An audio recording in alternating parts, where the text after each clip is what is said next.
Hello, my name is Tyler Varney, Training Manager and Content Developer here with First Due. In today's video, we will go over the scheduling module in its entirety. The first step that we are going to go over is the actual setup section of the personnel module. Here in setup, we have the ability to manage how the personnel module functions. The first page that we'll land on is the settings section. Here in general settings, we can determine the start of day, which is generally when your shift starts. The clock settings allow for a time format of a 24-hour military, a standard, or a 24-hour, and the time granularity affects how close to the current time that you can get. We will see the time granularity here in a little bit, and I'll make sure to bring it back up.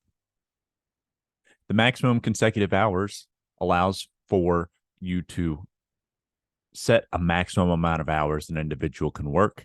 In this case, we have a maximum of 96 hours with a 12-hour minimum break. Once an individual hits that maximum of 96 hours, they must have that 12-hour minimum break before they can be placed back on the shift board.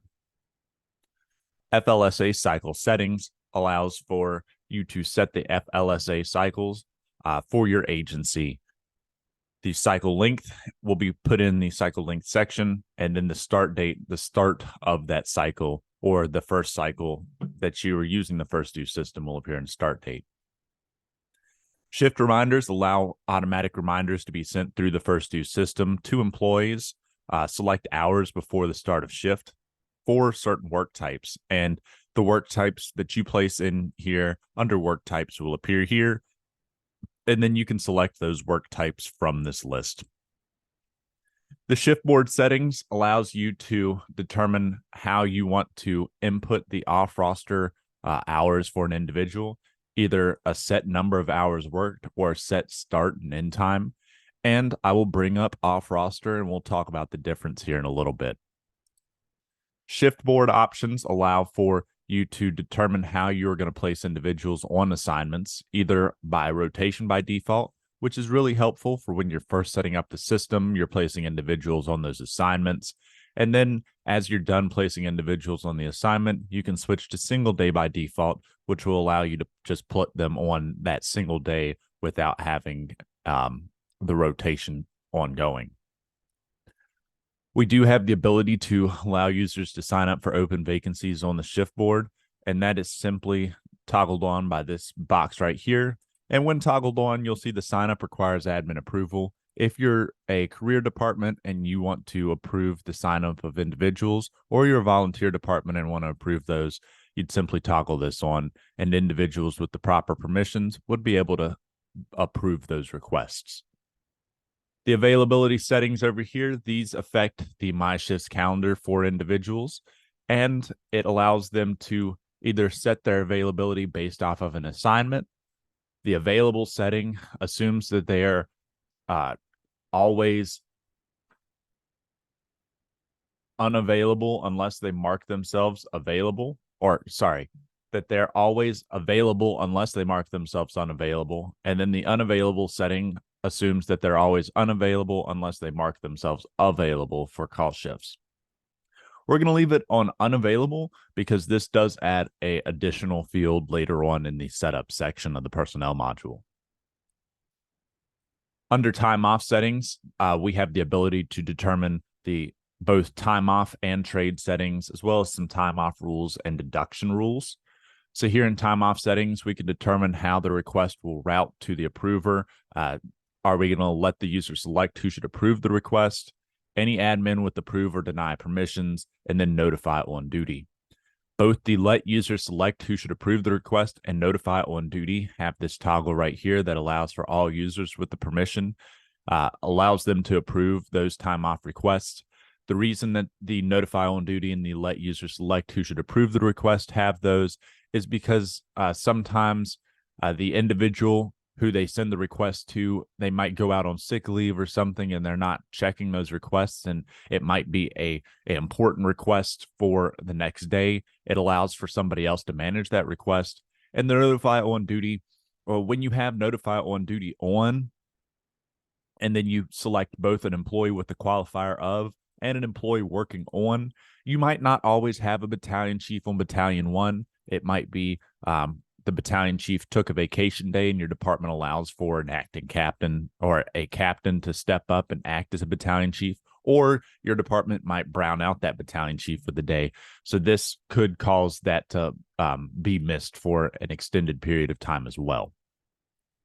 Deduct hours determines when those hours will be removed from an individual's accrual bank, and those can be removed at the time of use. So the date of the actual shift that they're taking off, or at the time of approval when you actually approve those requests.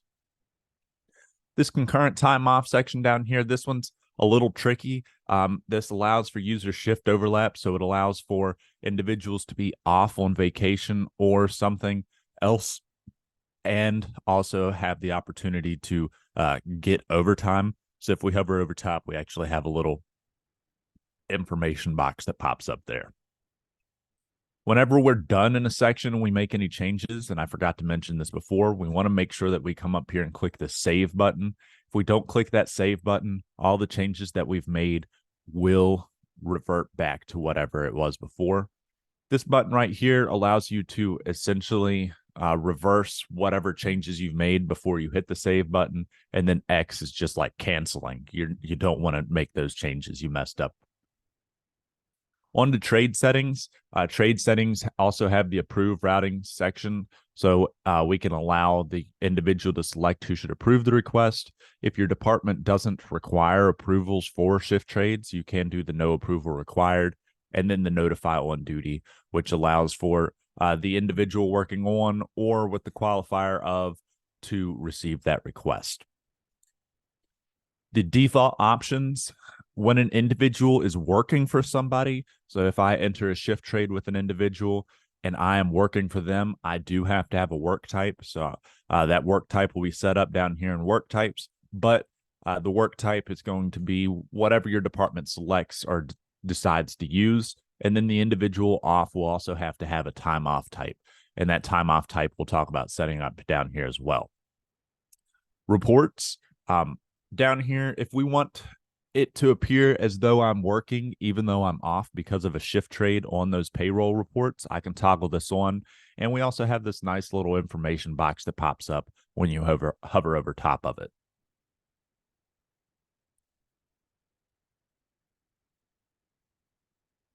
The time off rules allows you to set how many individuals you want off each day, and that can be by users, a specific time off type, or a qualifier. The important thing to note here is that the users, this is the master rule. So this one, if you only have 10 people off here, or you only allow 10 people off here, these other rules, while they're not going to allow but 2 engineers and 2 paramedics off, it's still going to limit. It's the master. So to create or to toggle this on, we just toggle the switch and we'd say how many people we want off per day, and it'll tell you how many users that you have in your department. The time off types, if we wanted to add a new rule for down here, we'd select the plus sign and we'd choose a time off type from the list. And then we would select or type in the amount of individuals we want off, the maximum amount of individuals we want off on that particular time off type. And then for the qualifier, we're going to select that qualifier from the list. And you'll note that the engineer and paramedic, those are both qualifiers, but they're not showing up in the list down here. It's because they've already been selected. So we cannot double tap on a specific qualifier here. We only have the ability to select a new qualifier. We then type the amount that we want off each day. Once we're done, again, we're going to click that save button in the upper right-hand corner, and we're going to wait for it to actually save.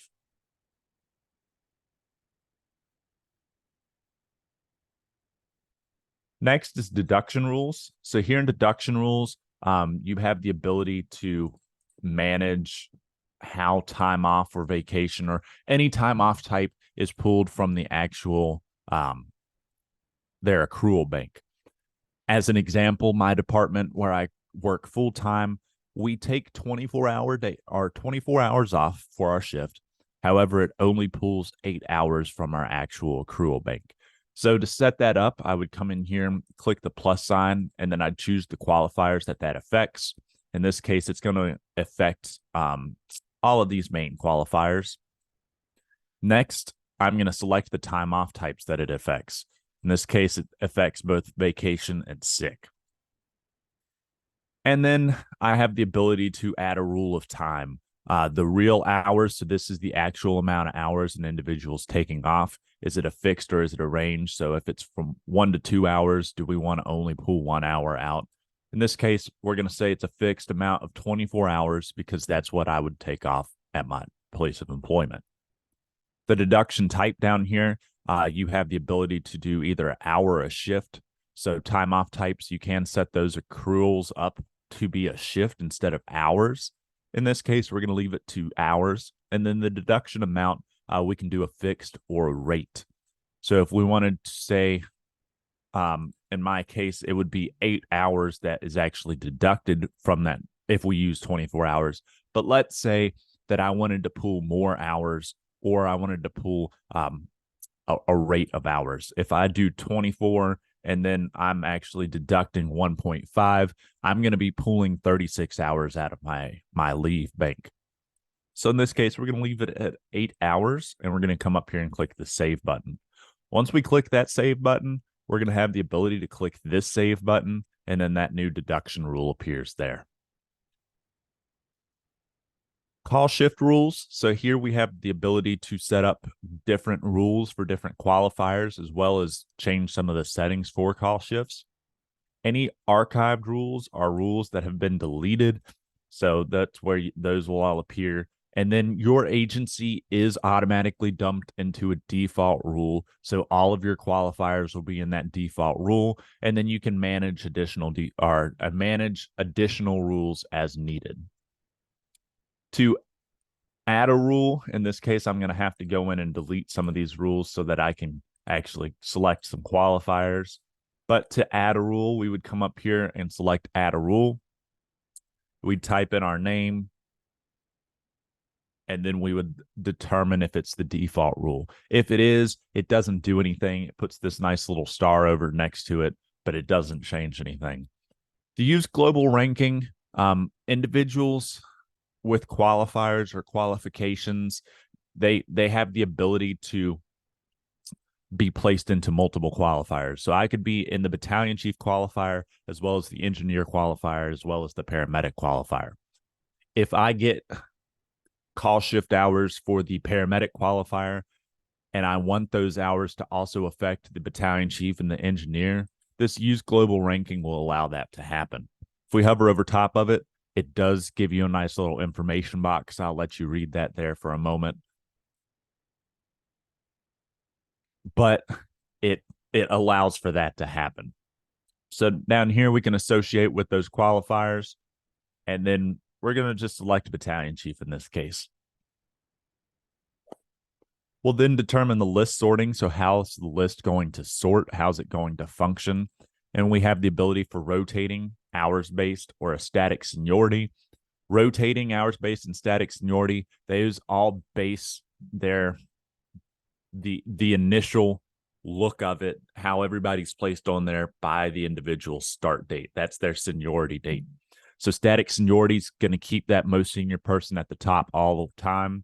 Rotating is just going to rotate as call shifts are sent out. Another person's going to rotate to the top. And then hours-based, whoever has the most hours is going to be at the bottom. The move if, this is how the individuals move on that actual list. And this only applies to rotating or hours-based. Rotating. So here on rotating, individuals can move if offered, if they're accepted or awarded the call shift, if you're using the candidate method, and we'll talk in great detail about that in a moment. If they're denied, if there's no answer, if there's a contact error. If we look at hours-based, you'll see that hours-based has the ability for a tiebreaker, and sometimes individuals might have the same hours as somebody else, so 24 hours and 24 hours, and you're doing the candidate method, it's going to award that to the individual at the top of the list, but they're tied. So how are we going to break that tie? Date of hire, alphabetical, or the last date worked. The use secondary start date, as individuals are promoted within the department, you can put in their secondary start date. That can be their new or kind of sort of new seniority rule. So we could use that secondary start date. And then again, apply hours when. And this one does have, instead of what was the rotating, the offered, it's got one for is candidate down here, or if candidate. We do have the ability for hours based to reset that annually on a select date. So if you wanted to reset it every January and kind of keep that list of overtime up to date, not have a bunch of hours from way back when, you can reset annually. And then static seniority, like I said, this one's going to keep senior person at the top, lowest person at the bottom, and then you do have the ability for that secondary start date.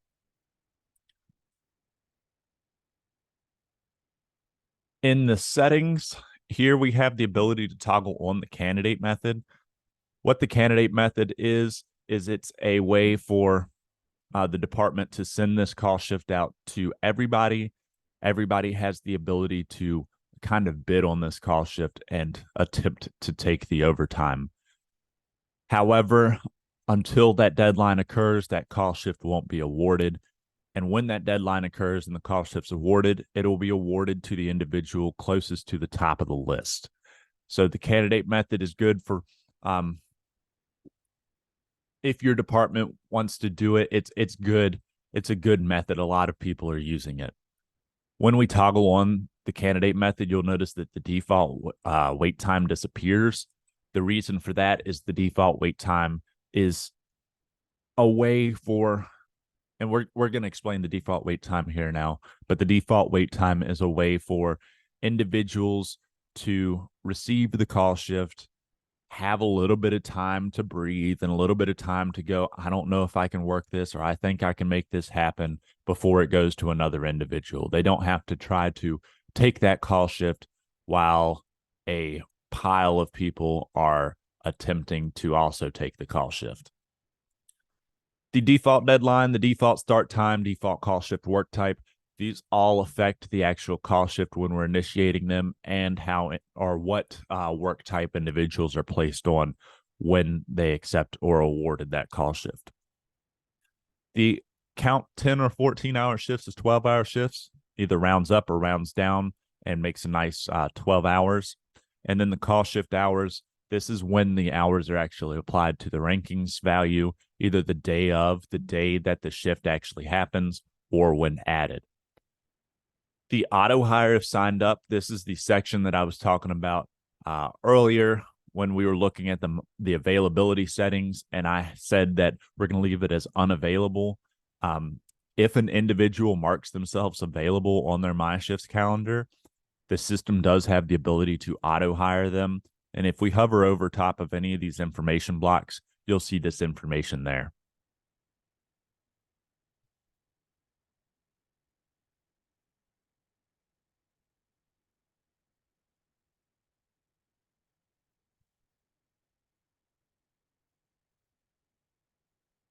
Next is assignments. So assignments are the first step in getting individuals placed on your shift board. This is where individuals have the ability to be placed on a specific assignment. That can be an office that they're in, or that could be an apparatus that they're in. And we're going to jump from assignments to rotations here in a moment, but we're going to stick to assignments now just so that we can do both and kind of understand how the shift board actually functions. And then we'll hit boards and qualifiers and groups.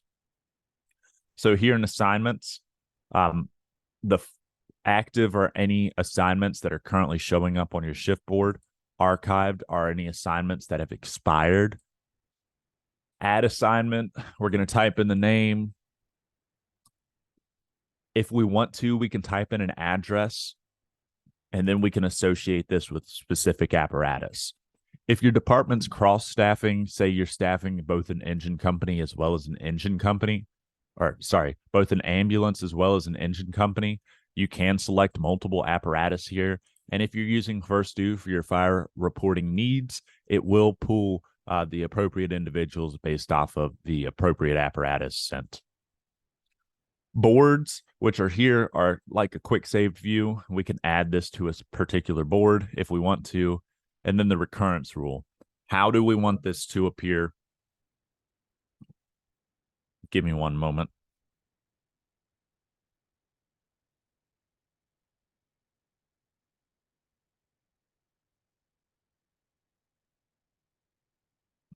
How do we want this to appear on the shift board itself? Most assignments that include apparatus are an everyday thing, so we're just going to leave it every day. But you do have the ability to put like your admin office and stuff in on weekdays, or if it's a weekend crew, or select days of the week. The start time, when the assignment's expected to show up to work and start, when they're expected to leave, and these both do affect payroll. So the start time and the end time do affect those. The first occurrence, when is it going to appear on the shift board first? And then the last occurrence, if we want it to expire, say that we're only setting up something for a special event, we could set that last occurrence to the last day of that special event. Positions required. This is where we can add the individuals or the positions for individuals to be placed into, and the qualifiers. We'll talk about qualifiers here in a moment when we get to qualifiers, but these are the qualifiers that we have in our system right now. If we select the plus sign, you'll notice that that qualifier field, it blanks out. We can't select a new qualifier. And if we do it right here with position 2 and no qualifier required, it's going to just say any qualifier. You have the ability to allow for any qualifier as well as a specific qualifier. These qualifiers are more of a suggestion. They're not a block out an individual that doesn't meet the qualifier. It's more of a suggestion and kind of like a riding position for the individual. Shared groups required. Groups are right here, and groups are like your technical rescue teams, your water rescue teams, teams such of that nature. We can add the number of positions that we want. So say we've got a 2-man engine company and we want both of them to be on the training team and the technical rescue team, we can set that up. Again, it's a recommendation, not necessarily a die-hard requirement that it won't allow an individual without that technical rescue team to be on there. Once we're done setting up that assignment, we click save, and that assignment now appears down here. We can adjust the position of these assignments by selecting the 4 arrows. We can edit existing assignments by selecting the pencil, and we can delete existing assignments by selecting the trash can. Rotations are the other step to place individuals on that shift board. Here in rotations, this is the specific rotation an individual could be on. You can see all of our examples right here. I'm actually going to delete these 2 up here. And when I delete it, you're going to note that it's having me type in acknowledge. This just ensures that you're not deleting something that you don't want to, and it gives you a secondary or a third area fail safe to ensure that you actually want to delete that. So I'm actually going to delete that one. I'm going to delete this one as well, and I'm going to just copy paste acknowledge. So here, editing them, we select the pencil. Obviously, you saw me delete that rotation, so we'd select the trash can. Any rotations that have been, or any rotations that have expired will appear in archived. We don't have any rotations at the moment that have expired. And then we'd click add rotation to add a new one.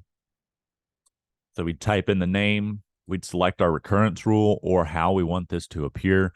And as you can see, we have a buttload of different recurrence rules. We're going to say 2 on, 2 off, and prevent concurrent rotations. When you're setting this up, prevent concurrent rotations will help you because it does not allow for 2 shifts to occur on the same date.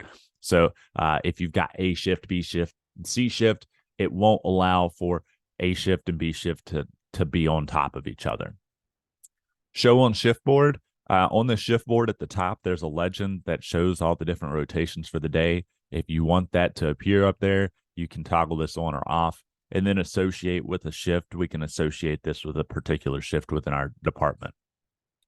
The color, The color that we select here does appear as a little dot to the right of individuals' names on the shift board. And all of this will make more sense when we actually start walking through each of these different modules. The start date. So when do we want this to first appear? Users right here. This is a big no to add users in this section unless you want them to be acting as a float individual. If we hover over top of this information section, we have a nice little paragraph. We are not going to add users to this rotation from this section right now. We are going to do it from the shift board later on because we can actually place them on an assignment. If we add a user here, it does not add them to that particular assignment. However, for the sake of learning, let's say that I wanted to add myself to this rotation. It's going to allow me a start date. So when do I start this rotation? When do I end this rotation? What time do I start this rotation? When do I end this rotation? And then when I click save, and I forgot to click add, it would add me to that. So for the sake of learning, I click add, and now we see my date range and my time range. I do not have an assignment, so I will not appear on this rotation with an assignment. Back up to boards. So here in boards, like I said, a quick saved view, and this will make more sense here in a little bit. And we're actually going to come back to this here in a little bit after it makes more sense. Qualifiers or qualifications, what individuals can do within your department. Not necessarily the rank of an individual, but what an individual is qualified to do. We can edit existing ones by the pencil, delete existing ones by the trash can. We can add qualifiers. So the qualifier name, the short code, this is a little code that'll appear next to the individual's name on the shift board. If we want it to show up on the shift board, we can toggle that on, and then we can select a color. Finally, we can manage users. So we can come through here and we can add users, drag them over and select them and add them to this qualifier. Groups, same or similar to qualifiers, except this is a actual group that an individual could be in. So it's the technical rescue team, water rescue team. We can edit, we can delete, we can add, and then same thing. And then a short code. The color we can select from the list, and we can manage that user the same as when we were managing the qualifiers. Project codes. So if your department wants to track special projects done within the agency, you can actually add those here as a project code. You can default a project code by the star, edit, delete, and you can also add a new one. So you type in the name, a short code, choose a color, and then click save. Project codes can be selected when an individual is placed on a particular assignment. Say you wanted to track individuals who are on the medic unit or something, or individuals placed in an off-roster capacity where you're just tracking their time contributed to the department. Work types, these are the types that should, if you're using First Due for payroll purposes, come from your finance department. Whatever they say needs to be a work type should probably be a work type within your system. And what we would do is we would come up here and add a work type. We'd type in that name. We'd type in a short code. Is it a shift type? So if this is one, it will only allow an individual to have one work type selected for them. If it's off, it will allow both this work type as well as a shift work type to be selected for the individual. Count towards call shift rankings. So call shift rankings, those don't only adjust when a individual is awarded or accepts a call shift. They also can adjust off of this work type. So we're going to toggle that on. And then we'd select the color and add some subtypes. We'd select add, and here we have that new subtype. This little toggle right here, this is allows for only that particular subtype to count towards those call shift rankings. So if you had an overtime work type and you only wanted overtime that was like force hired or mandatory to count towards those call shift rankings, you could toggle this on, and then that individual could select that subtype and it would affect their call shift rankings. The multiplier factor, this actually multiplies off of their pay rate in their personnel list and can increase their pay. So in this case, 1.5 is the general normal for overtime. Then we click save. Time off types, same thing as with work types. Anything your finance department, your HR, the big wigs say that needs to be a time off is what you're going to put here. You can see all of ours here. The star is the default. Edit, delete, just like before. And then we'd click add a new time off type. We'd type in that name, add a short code. If we select include in call shift, this call type or this time off type will receive that call shift notification.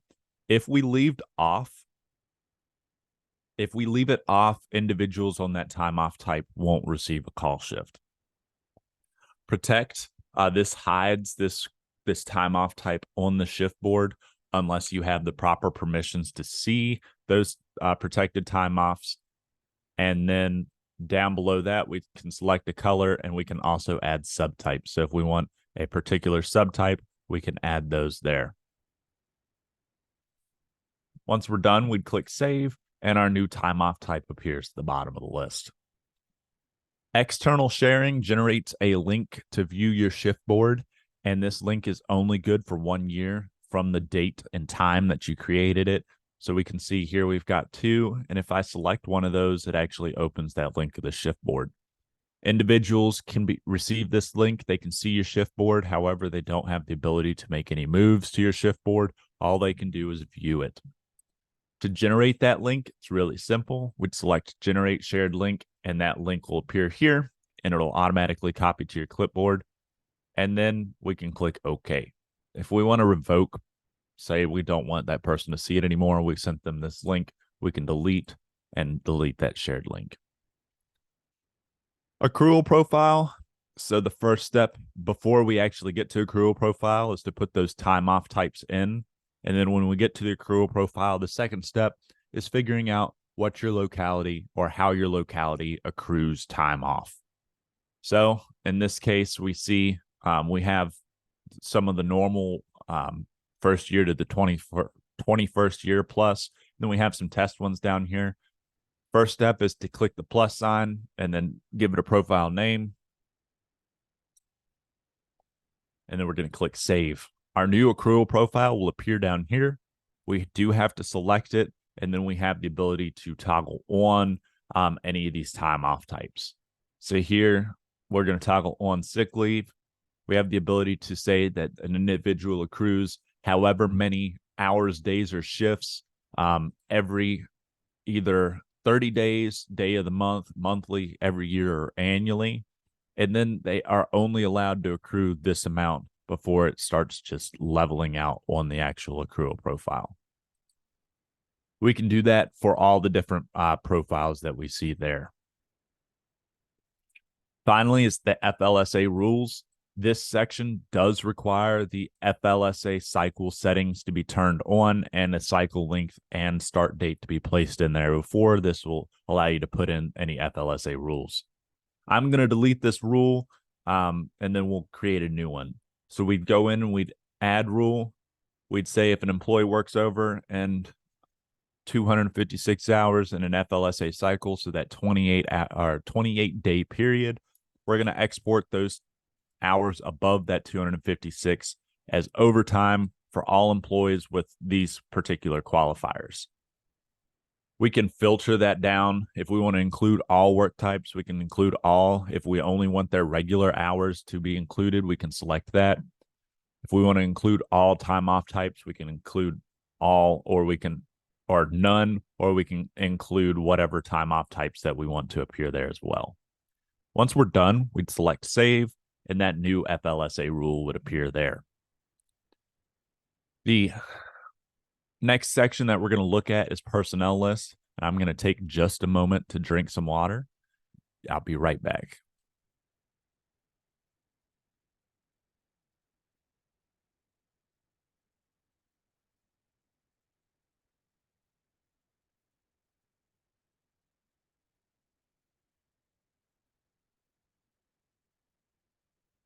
So here in the personnel list, we have the ability to see all the individuals within our department. I just want to point out that these individuals that you're seeing here, they are in a test environment. These are not real individuals. We have the ability to search for those individuals here at the top. We can expand this field and actually search by a little bit more. And then down here, we have the ability to see some different columns. If we want to change these columns up, say that we don't want to see all these different columns, we can select which columns that we want to see here. So we'd select show, and then we could change those columns. You'll see that these are all grayed out. Those are columns that have to remain, though. If we needed to edit an individual's personnel record, we could come in here and select the pencil. If we're deleting them, which we should not be doing, we can select the trash can. I say that we should not be deleting an individual because deleting an individual does remove all of the historical data associated with that person. The only time I recommend deleting an individual is when you have completely messed up their personnel list. They're not associated with any shifts, not on the shift board in any form or fashion, and you just need to restart completely. So let's add a person. Select add. Here we have the ability to add their first name, which is required. Middle name, last name is not required. However, all of the fields that you see here, I do recommend you fill in with as much information as you can, because this can act as a personnel record for this individual. The email is required, and password. This is only required. Give me 1 second. Let's clear out the auto stuff. Password's only required if we're creating a system user. If we leave create system user off, that password field goes away. So we type in our email, our password, our EMS provider level, all of this information. If we want this individual to be on the shift board, we want them to be on a specific assignment, we do have to come down here to status and select active. We can do our employee status while we're down here. We also have to select a role for this individual. So what permissions are they going to have within the system?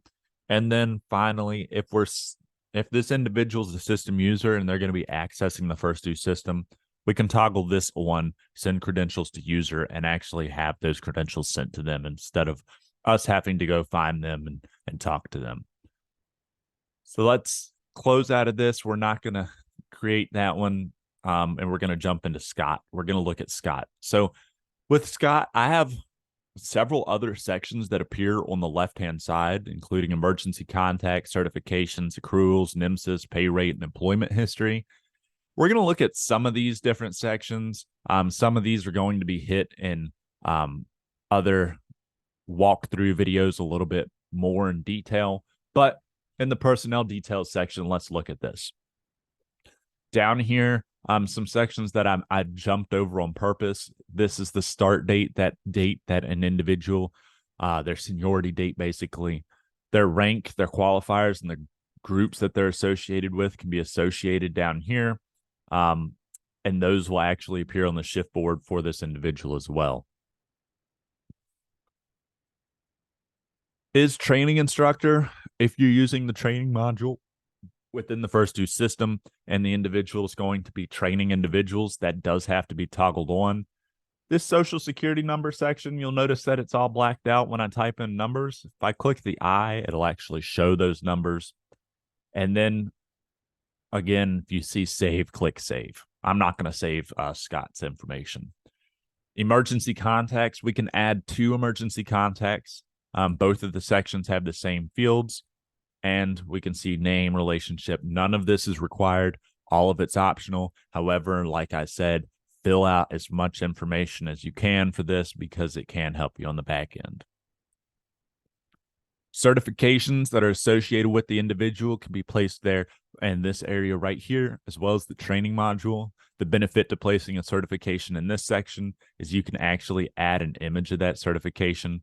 So if we come we edit, we can see that there's an attachment. Basically, we'd click new certification, select that certification from the list. When it was issued, if there's no expiration date, we can say no end date. Still going to say required right there. However, it doesn't require it anymore. Type in the description and add any attachments. The accruals, this area right here is where you can add the accruals, how an individual is going to start accruing those hours. My recommendation is when you're adding accrual profiles, you add all of them for the life of the employee, even if you know they're not going to stay past 5 years. If they do stay past 5 years, you then have to go and add the rest of the accrual profiles. It'd take you time, and it's easier to do from the start instead of waiting to do it later on. So we would come in here, we'd click change profile. Start date is going to automatically default to today's date, and then we could select that profile. The end date, if it's, say we're doing the 21 plus, that doesn't have an end date, but this one's 6 to 10 years. So we're going to come in here and we're going to select the year. We're actually going to jump to 2033. So now we're in 2033. We're going to select the 14th, and that's when this one's going to expire. And it's not going to let me do it because this one doesn't have an end date. So we're going to delete that one. We're going to come in here and we'll just stick with the 2 to 5. So 2 to 5, we come in here 5 years after to February the 16th. And there we go. And now that 2 to 5 is going to start on the 16th of this year and end on in 2028. There we go. Took just a moment to load. NMSIS information. This information is associated with the EMS reporting side of things. So you can see all the different sections in there, and that'll be hit on more later with a different walkthrough. Pay rate. This is how we can add pay rates to individuals. So say that Scott, he got a pay rate at $17.50, and it ends, or it actually started this year. We could say the start date was now. We can click add, and then now he's getting $17.50. We can then come over here and see the current pay rate, his multipliers for the different overtimes or work types that he might possibly have, and then the rate for those there. Employment history. So here we can see any changes to his employment record. We can also add historical events. So when he was promoted, when he was hired, fired, retired, and any promotions. Next is the dashboard. I'm going to take a break and grab a quick sip of water again.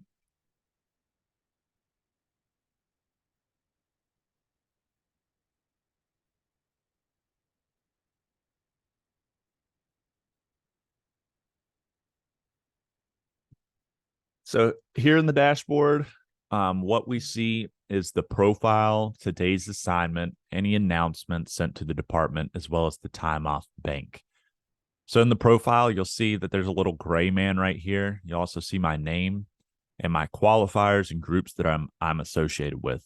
This little gray man, we can actually update the picture for that. If we come up to the right-hand corner, we select our name, we can come down and actually add a profile image down here.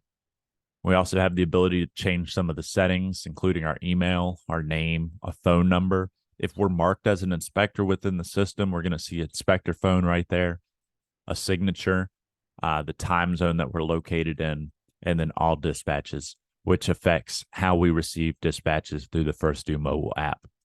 We're going to click save. We're going to move to notifications. We can turn notifications off from the system for a select period of time. So say we're gone until the end of the month and we return on the 30th at 7, we can set this to start notifications back up on Saturday, September the 30th at 7 a.m. We also have the ability to differentiate how we want to receive both call shifts and messages. We can receive both via phone, text, email, a phone call, or a push notification. We always recommend that you have at least 2 of these options selected so that you receive both call shifts and messages in a timely manner. Again, we're going to click Save Preferences, and that preference will be updated. Next is Change Password.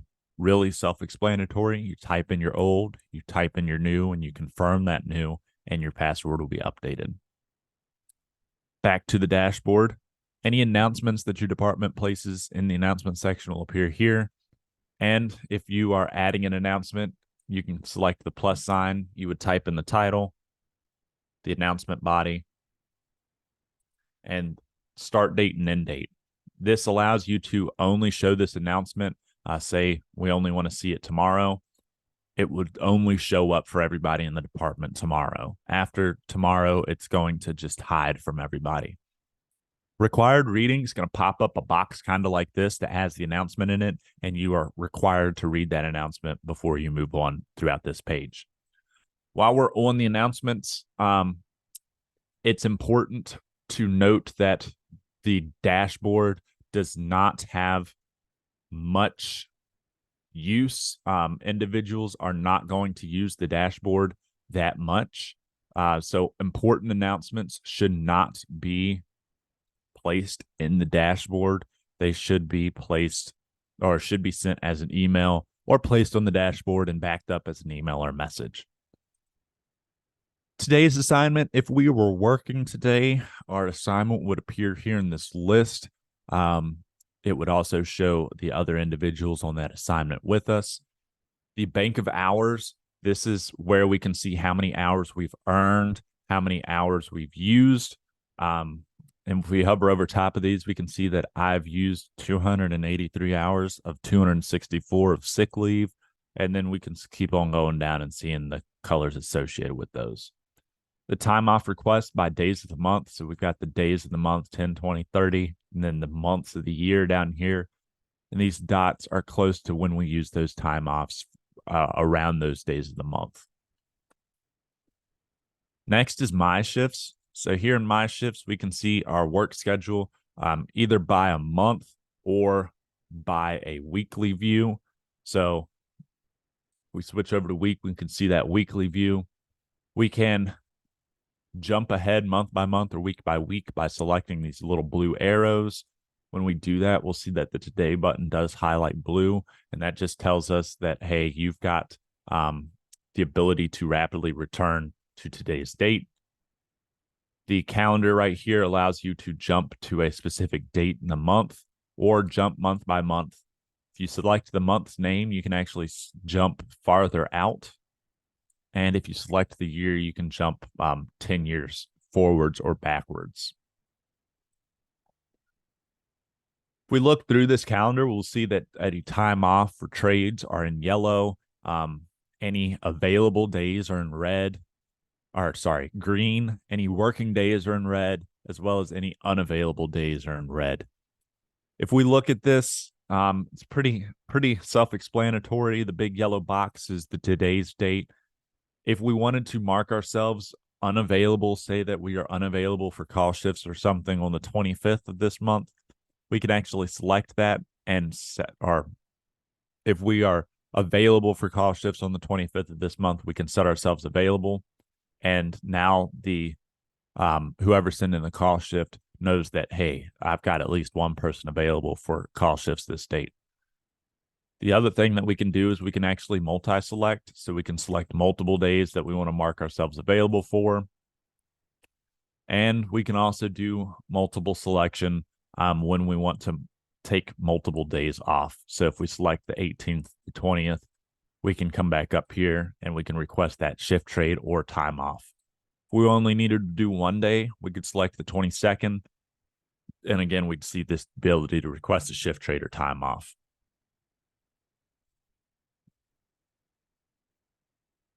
If you are a admin user, you do have the ability to kind of switch views. So if you wanted to view your engine company's schedule for the month, you can select the users from the list and click search.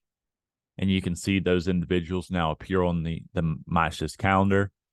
To be able to select a qualifier, a group, or a district, you do have to clear out users. And then you can select that qualifier or a group or a district. and click search, we can see all the engineers that are on the technical rescue team. And if we want to return back to our My Shifts calendar view, we can click reset, and that'll bring us right back. On the shift board, this is a very busy area. So on the shift board, we have the ability to search for a particular individual on the calendar for the day. We cannot search assignments. We can only search individuals. And we can see Maggie has a nice red box that pops up around her. We also have the ability to switch between a 30, 7-day, 3-day, and a 1-day view. The 30-day view is really helpful when it comes to just getting at 30-day top-down look. If we look at the 30-day view, we can see that we have some black numbers here. This tells us that that particular assignment is below staffing levels. Green is level staffing, and red is at 0 staffing. And we can expand these fields, and we can edit individuals' work shifts and stuff here. Unlike the 1-day view, where if you have the permissions to edit these informations, you cannot drag and drop individuals on these 30-day view. 7-day view, similar to that 30-day view, it gives you that 7-day week lookout. You can't change anything right now. You do have to come over here to this plus sign, and you can only edit one assignment unless you go through and open up all of these assignments. Still unable to drag and drop on the 7-day view, though. The 3-day view, unable to drag and drop. Don't have to click any plus signs, though, to be able to edit people's work shifts. And then the 1-day view, the view that you're going to use most often, you have the ability to drag and drop people. The little 4 arrows appears, and it's generally today's date. Roster count, this shows you the amount of individuals per hour of the day. So if we look here, we can see that at the top, or sorry, at the bottom, we have our legend. So our legend allows us to see what the colors are associated with on this actual roster count. At level staffing is the solid blue line, below staffing is the gray line, and then empty staffing is the red zeros. The total per hours is up underneath the hours of the day, and then the amount of individuals that are supposed to be on this assignment are actually in the black numbers to the left next to the assignment. Down below that is the legend for the colors that appear next to each individual's name on the right. So CRR, investigation, admin, and C shift. Those are all the rotations that individuals can be placed on for this particular date. Today's button will highlight blue if we jump a day ahead, just like before, and the calendar function functions the same as before. The next shift date allows you to rapidly jump to the next date that a particular rotation is occurring. So if we wanted to jump to C shift's next date, we can see that we went from the 14th to the 16th. And then the boards, this is where I was talking about it would make more sense here. So boards allows us to rapidly just clear out and view only select assignments. So I can click Station 12, and I can see all of Station 12's assignments. If I needed to add a board, I can do it from the setup section, or I can click go to boards list, and then I would select add board. I'd type in a name, and I'm just going to put in a bunch of numbers, and then I'd associate an assignment. Assignments can be associated to multiple boards. It's not like something else where you can only assign them to one board only. The 4 items, this is like it's a non-saved view. So if you were trying to view certain pieces that didn't have a board associated with those, you could clear all and select those from the list. And then we're going to focus on just Station 12 and look at the actual individuals down here. So the assignment, the name, the time frame they're there.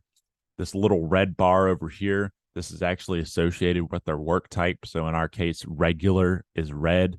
Bob Kelso, he's on that trade on, and that's green. So that little bar to the left actually associates individuals with that particular work type that they're on for the day. The green dot is a marker that tells you that this individual's on C shift, on engine 12, on this particular seat. If we take Dominic, and I'm just going to drag him down here to the tender, we'll see that that green dot disappears, and that tells you that Dominic's not on his normal rotation for the day. The other thing that actually is a little weird is if we take Dominic and drag him back up to his original position, that green dot's still going to be removed because his rotation has been changed for the day. He might have been moved back to where he's supposed to be. However, he was moved off and then moved back.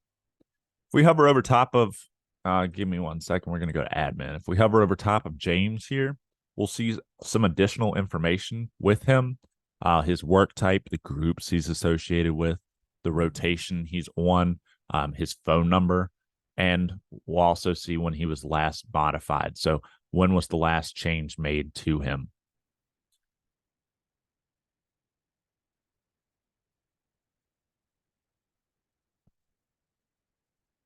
We can right click on an individual and send them a reminder. So if we need to send them a reminder because we moved their assignment, we can do that. We can also add holdover hours. So if an individual works past their end of shift time due to an incident or something, we can add those hours. We can say that he did overtime, it was mandatory, and his project code was that. We could type in any notes. We'd then see a +1 or a plus of whatever, however many hours or parts of hours that he was held over for. The last option is to go to the user profile. Literally takes you to their personnel record from the shift board so that you don't have to search for them in that personnel list. If we scroll through here, we'll see that those groups that James is associated with appear here. So TRT and tech training team, his rotation also appears there. Mark, he has a bunch of qualifiers here with him. So all the qualifiers are nice and bold. All the groups are diminished. And then if we look at an actual engine company, you'll see that Kelly, he has a qualifier of captain, but he also has a little captain next to him. That little captain is just telling you the position that he's riding on that particular apparatus. If we go back 1 day, we actually have the ability to validate or lock the schedule. So we can lock just a particular assignment by selecting the checkbox and selecting the lock button, and it validates that assignment. Or we can validate all the assignments by selecting the checkbox up here. We can also unlock those assignments. Before we unlock assignments, once validated, you're unable to change anything associated with those. You're unable to move people's positions on this actual board. You do have to unlock those before you can have the ability to drag and drop again. Over here in the scheduling deputy, this is where you can see any unassigned persons. So individuals that are on the rotation but not assigned to a particular assignment. This is where individuals, when you're creating that rotation and adding individuals to that rotation, they would appear here. And then below that, you'll see the one of unavailable for calls. You'll also see individuals that are available for calls appear here. If they're available for calls, they can be drag and dropped over to the actual shift board. Any individuals on time off can appear down here in this list. Again, anybody on a trade that's off because somebody else is working for them does have a time off type associated with them.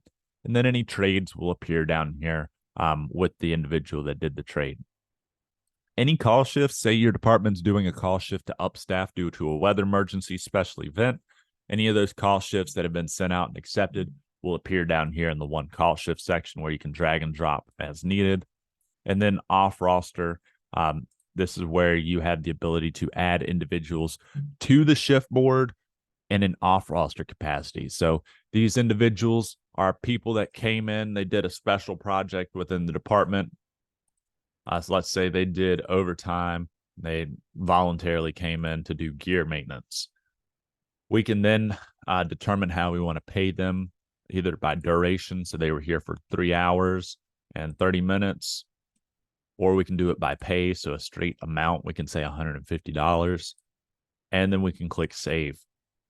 These individuals, again, they don't have the ability to be drag and dropped over onto the actual assignments over here. Events, here in the event section, we have the ability to add notes at the top. So we can type in any notes that we want to. We can also see any of the events, any of the activities, any training, any fire reports, any EMS reports for the day. We are unable to filter this view down. All events, all trainings, all fire reports, all EMS reports will appear in this list. Last is this print button. This prints a PDF view of your actual shift board. So if we print it, it's going to pop something in the download portion. I'm going to have to pull it over from a different screen, and it just shows you the shift board for the day. So let's talk about adding individuals to this shift board, adjusting individuals on the shift board here for a moment. So say we needed to add an individual to this vacancy. I'm going to delete myself from this off roster, and I'm adding myself to this vacancy. I'm putting myself on a rotation because I'm a new employee, or I'm putting a new employee on there. So I'm going to type my name in here. And we have single day by default as our primary for that rotation, or for the shift board option. So I would have to switch to on rotation. Now I have the ability to select that rotation that I will be on. I can say from a certain date until a certain date. So if I'm only on this rotation for a week before I move to something else, I can set that up. I can set my work type, my subtype, and a project code. If your department's using Kelly days, you do have the ability to use or toggle on those Kelly days. So if I toggle on the Kelly days, I can say that every 10 shifts starting today's date, ending on, and I don't have to put anything. I can have a vacation type or something. And then I can click save. So now I'm on the rotation. I've got the green dot, and that's where I'm supposed to be. So we're going to delete this rotation. And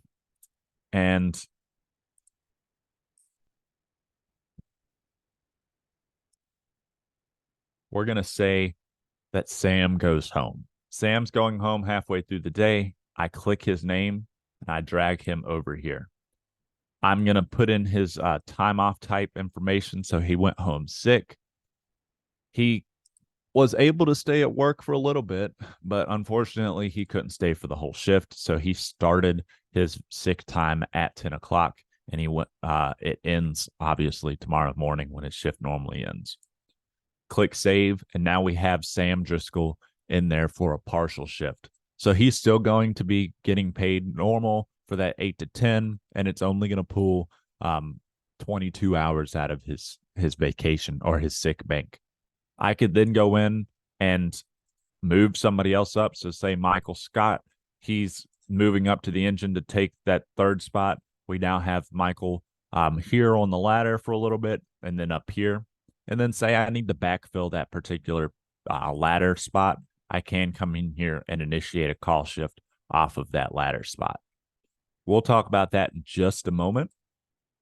Trying to think of anything else that we're going to look at before we move off of the shift board.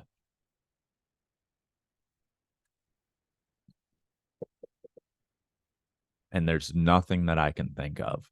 The next section is call shifts, so we're going to initiate that call shift now. When you're initiating off the shift board, a major benefit of initiating off the shift board is that you actually fill that vacancy when an individual accepts it. So we're going to initiate a call shift. We're filling a vacancy in ladder 12.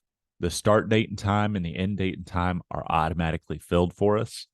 And our deadline date and time, it's going to always do 24 hours in advance because that's our default deadline. So in this case, I don't like that. That's already passed. So we're going to come up here and we're going to say, you have till 9:30 to take this call shift on today's date. Wait time, again, if we want individuals the ability to take and have 30 minutes or a few minutes to actually think about it without worrying somebody else is going to take it, we can turn that on. The position's going to automatically be filled as well as the qualifier. That is information from the shift board that the shift board says I would like an EMT in this spot. So that's what the qualifier is. And we'll look at groups, ranks, and rotations here in a moment. Talk about tiered call shifts in a moment. The message, if we delete this entire message, it's going to constantly reappear. So if we want to type in a message and then delete it, that's fine. But the message is going to appear with the assignment as well as the qualifier that the assignment wants.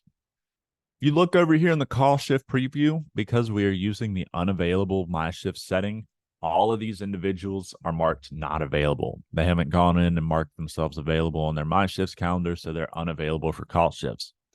If we turn on ignore availability, we see all those individuals are now we're contacting them. This basically overwrites their I'm unavailable because I haven't marked myself available. If we scroll down, we can see the employees that are excluded, why they're excluded. So user rotation overlap, approved time off overlap, stuff like that. So we're good with all of this information. We're going to click send now. That call shift is going to be sent. It's not going to work just right in our training environment, but the status is going to start saying sent, sent, sent, sent, sent. It's going to deliver that via whatever method of delivery that the individual has selected. And if they have a phone number and email, it's going to show both of those there. It's going to tell you when the call was delivered and the message was placed, if they responded, and then this actions button we'll talk about here in just a moment. The blue highlight up here at the top will actually take you to the shift board for that particular date. So if we click that, it's going to open up that shift board, and it's going to show us the shift board for today's date. And then the other information up in the settings section is just the information associated. We talked about the candidate method a little bit in the setup section. The candidate method, when we're looking at this actual call shift, how it would function is Maddie, Dennis, Norval, Velma, they've all accepted or become candidates for this call shift. It would have candidate, candidate, candidate, candidate, candidate as their status. When that deadline hits of 10 o'clock, because Maddie's at the top, she's position number 4, she would be awarded that call shift over top of all of these other guys. So it's always going to award the call shift to the person closest to the top, as long as they've accepted or become a candidate for that call shift. This little checkbox or check mark over here, this is a way for you to manually approve or accept this call shift for an individual. If for whatever reason an individual says that they are unable to accept the call shift, or they say, hey, if there's any overtime, sign me up, yada, yada, you can come over here and check that. And it's going to say, are you sure you want to accept for Scott Adler? If that's the case, you click accept, and now Scott Adler has accepted that call shift. Basically, you've accepted it on his behalf. We look at the actual shift board now. We'll see that Scott Adler, he's on a call shift. The blue box tells us that he's on overtime, and he's now working that second half for Michael Scott, since he had to be moved up to fill Sam Driscoll's spot.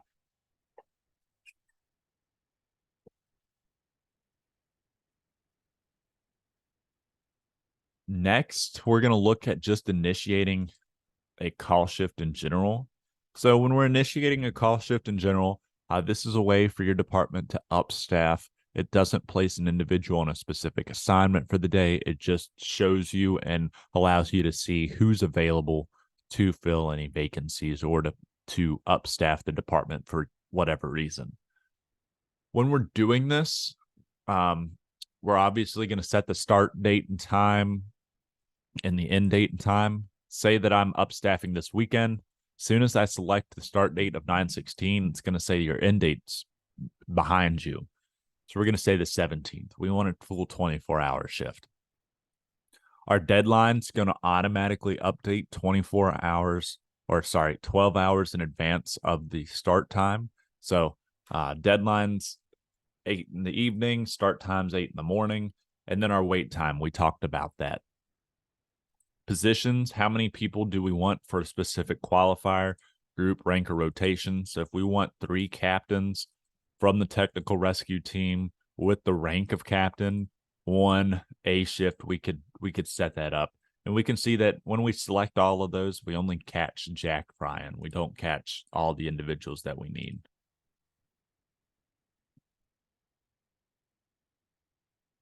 We can add additional call shifts or additional qualifiers. So we can click the plus sign, say we also want 3 engineers. We're just trying to upstaff due to a special weather emergency. And then we can also do 6 firefighters or EMTs. As we add those additional, we'll see that additional tabs appear over here. And then the tiered call shift. Say that we want a captain, but we can take a engineer or an acting company officer. We can turn this on. This tiered call shift, the deadline date and time is going to be the same as the previous one. We're going to extend this out to 23:55 that evening, so that these guys, they have till 2000 to take this call shift. However, if they don't take that call shift by 2000, it's going to move down to this next tier. We're going to say that acting company officers, any individuals that are acting company officers, now have the ability to step up and become captains for the 24-hour period if necessary. We could step up or step down. So if we wanted an engineer, but we'd take a captain, we could step up or step down as well. It does not have to be just a step down. Our message,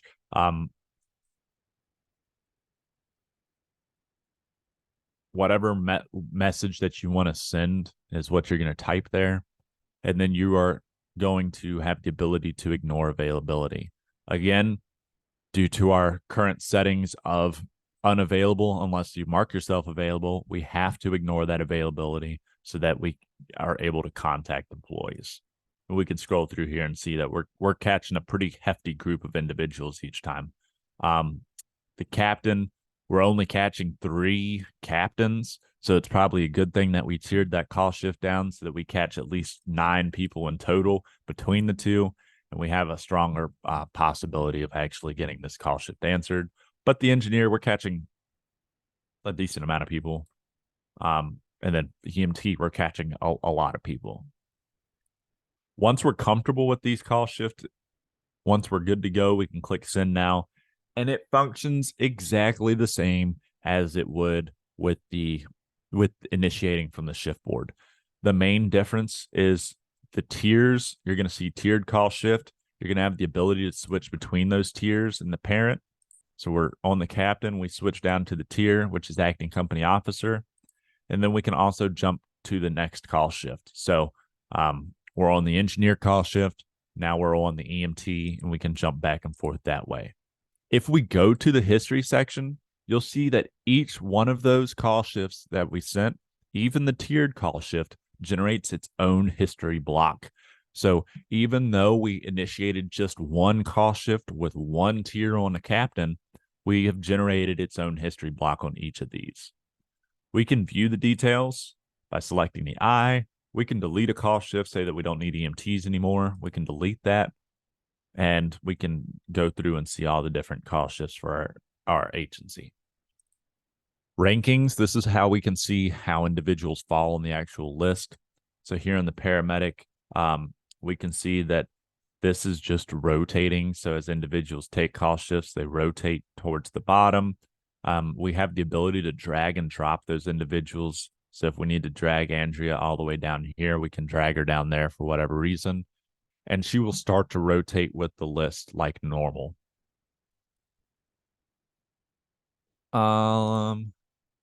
Stand by as I try to find one that's got hours based.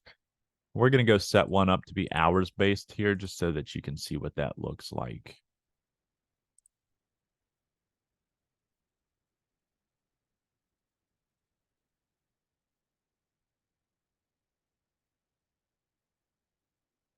So hours based, it's going to have a ranking value of obviously the amount of hours the individuals worked. And we can adjust those by selecting the pencil. So if we need to adjust their hours, we can actually adjust those here. Say that they had 37 and they gained an hour, we can say 38, and now it's adjusted. If we view the eye, we can see the hours and the adjustments when they're made, who made them. And we can also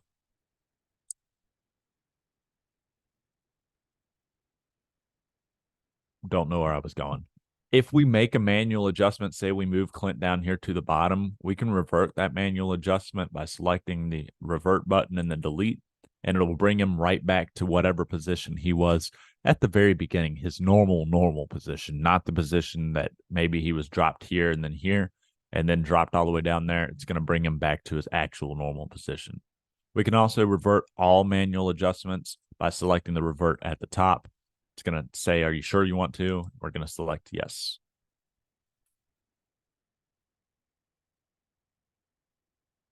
In messaging, we have the ability to send a message to an individual or a group or whatever we need to send a message to. So I can send this to myself. I can send this to a qualifier. Say I wanted to send it to the battalion chiefs. I could send it to a group like the technical rescue team. And finally, I can send this to all users within the organization. When I send a message one-on-one, say I'm sending it to myself, James, and Joel, I can send that message and they have the ability to reply. But when I send a message to a group or all individuals or a qualifier, they don't have the ability to reply to that message. And that'll make more sense here in just a moment. Our message is whatever we want to say. The image, we can add an image to this message by selecting the Add Images button. And then we can come in here. Let's just say we want to add Daniel's headshot. We've added Daniel's headshot, and now that's an image. When we send this, we have two ways that we can send this. We can send now, which will deliver this message, one of the 4 methods of delivery, via phone call, text message, push notification, or email. Or we can send as email only. With an image added, this image, if we select send now, will only be delivered via email, irregardless of the options that the individual has selected. But the text will be delivered phone call, text message, push notification, or email. If we click send as email only, both the message and the image will be sent to that individual's email only. So we're going to send it email only, and we've sent it. We're now in the history section. We're unable to see that message or that image that we sent, but we can see the email, the phone, the call, when it was delivered, the call was placed, and any replies. When I was saying that you're only able to reply to messages that you have sent to yourself, or sorry, that you have sent to one-on-one with an individual or that you have received yourself from one-on-one, if you look over here, this reply button is what I'm talking about. I can see that I can reply to this one that I sent the reminder to James. Daniel sent this to the training team group as well as myself, so I'm able to reply to that. But I'm unable to reply to messages that are sent to all users or messages that are sent between other people like Mark Wolf and Harry Bosch. I can't reply to those messages.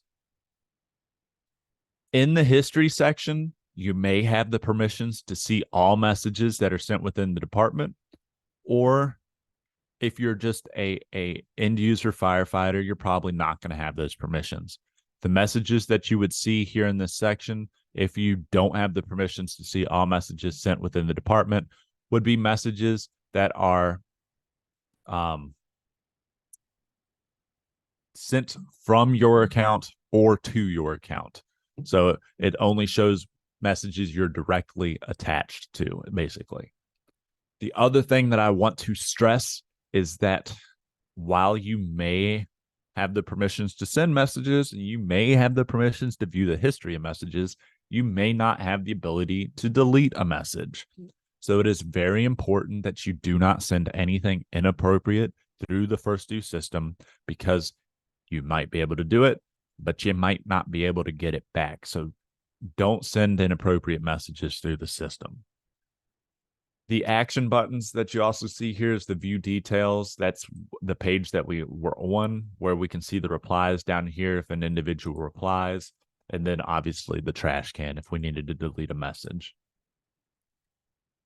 Next is shift trades. So here in shift trades, we have the ability to select the date. So this is going to be the next month's days that we're working, we could see the start and end date up here. So say I want to take the 20th off for a trade. I'm going to send my approval request to James, and I'm going to send this request to Joel.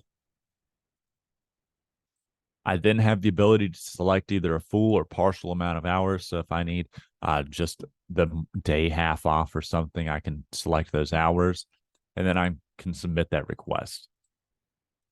And Joel seems to be working the same days as I do, so we're going to send it to Corey. And Corey's working the same days I do too. So we're going to send it to Daniel. We'll just keep on adding names in here. Oh, apparently I'm off on the 11th.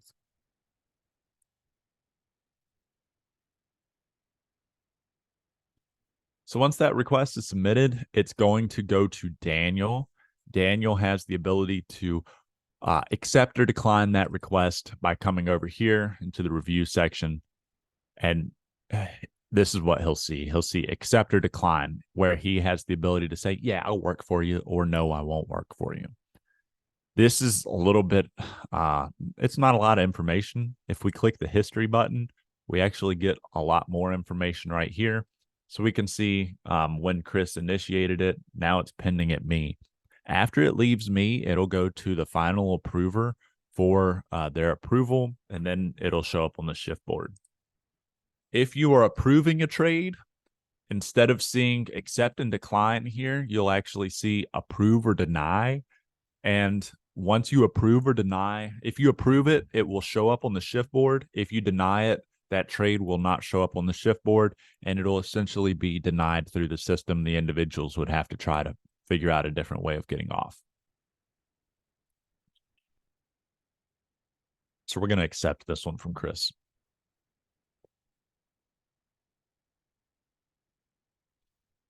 The history section, this shows the history of any active as well as archived trades within your department. Active trades are trades that occurred today's date and forward. Archived are today's date and backwards. We can view the details by selecting the I. We can delete these trades by selecting the trash can. And the same goes for archived. We can view the details, but we don't have the ability to delete previous trades. The register, this is where you have the ability to track the hours that you have worked for an individual or that they have worked for you, so earned and owed. These two columns get confusing, so don't pay attention to those. Actually pay attention to the balance. If we see a negative number here in the balance, it tells us that we owe that individual hours. If we see a positive number, it tells us that they owe us hours. We can view the history of those trades by selecting the I. We can see that there's some manual adjustments here between me and Daniel. And we can also add a register. If you're a supervisor, and this is more of a supervisor thing, if you're a supervisor, a register is a way to manually adjust the hours that an individual has worked for somebody, or that somebody has worked for that individual. It's not a way to manually put individuals on a trade. For them to properly appear on the shift board and in the trades register and on the payroll report as a trade, they do have to submit that trade for your approval. This is good if you're setting up the system and you have a history of trades between individuals and you just want to put that information into First Due so that it's accurate. You'd select add a register. You'd select the date. It doesn't have to be the date that the actual shift trade occurred. It could be the date that you're adjusting the register. And then you would type in how many hours that, in this case, I've earned. So we can say I've earned 48. I've owed 0, and that's it. I click save, and now the balance will adjust appropriately. So now Daniel owes me 24 hours. You can do this for yourself. You can also do this for any other individual by selecting the box up here and typing their name in, and then you can adjust those registers for that individual as well through the I. If you're adding a register, say they've never traded with somebody before, you're adding a completely new individual, You'd click add register down here. You would type in the name of the individual that they've traded with previously, and you would click add register and just do it this way. So we'll say he's earned 24. Click save, and now a new register appears here, telling James Halpert that he has 24 hours that I owe him. If I need to get back to myself, I can refresh the page. If I slowly scroll to the right, I can see a X that appears. Next is time offs. So here in time off, it's the same sort of deal with the shift trade section, where you have the ability to see the next month's worth of assignments. And then the send request to. This is automatically filled based off of the settings that we had in here. Let's see what settings those were. So the notify on duty, battalion chief on battalion 1. So we must both be assigned to battalion 1 today, and that's who the request is going to go to. Actually, hold up. Let's see who's on battalion 1 today.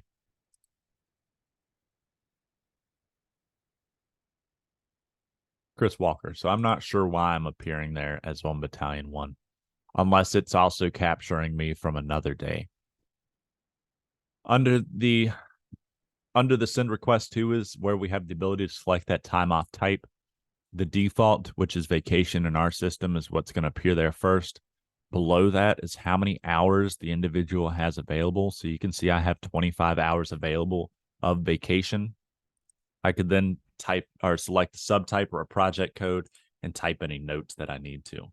When I'm done, I'm comfortable, I can click submit request, and now that request has been sent off for approval. When we look at the approval section, if we're looking at active, the best thing to do is actually click approval once, and it'll bring up all the requests that need approval or denial to the top, and we can see those right here. Are active, anything today's date and forward. Archived is anything past or prior to today's date. And then the calendar, this is where you can go through and actually view a calendar view. So if you're doing vacation bidding at the beginning of the year, or you only allow a certain amount of individuals off, you can actually go through here and approve and deny. So Axel, he's gray right here. This is a vacation that he needs off. We can see a check mark and an X and a little I. If we select the I, we can see all the individuals he sent this to, and we have the ability to approve or deny it. Check marks approve, X is deny. So we're going to go back to active, and we're going to approve Axel's. We can type in any notes, or we can just click approve. And as soon as we do that, we see a pop-up appear that says time off, 24 hours would overdraw user's time off bank by 12 hours. This tells us that Axel's about to overdraft out of his accrual bank, and we can actually click cancel and then say deny.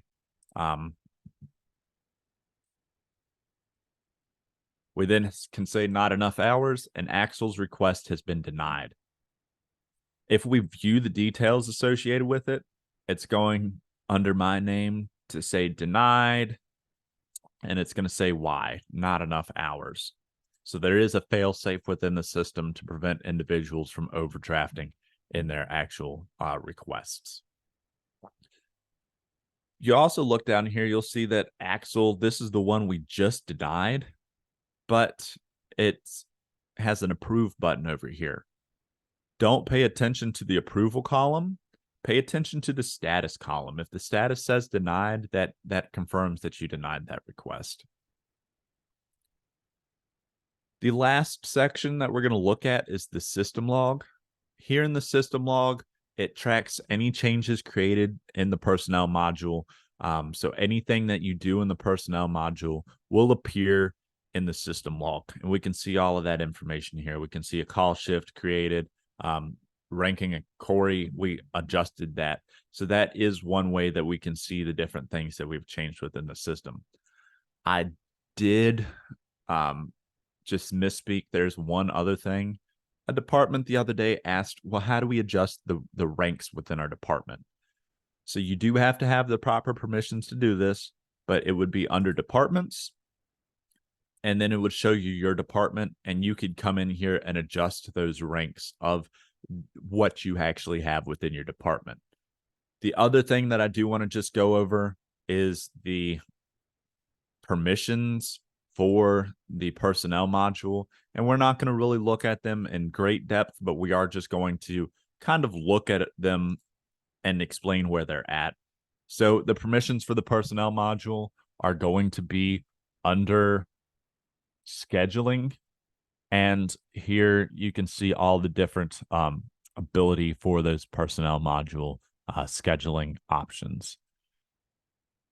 The other area that you may encounter some of these permissions is in others. We are in the process of streamlining our permissions, but you might have to search for a permission in others if you can't find it in the scheduling module itself.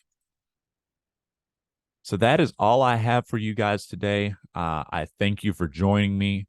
If you have any questions about the personnel module, please reach out to the training team or to myself, or submit a ticket through the First Due Support website. My email is tyler.varney@trainingteam. Sorry, my email is tyler.varney@firstdue.com. And that is it. So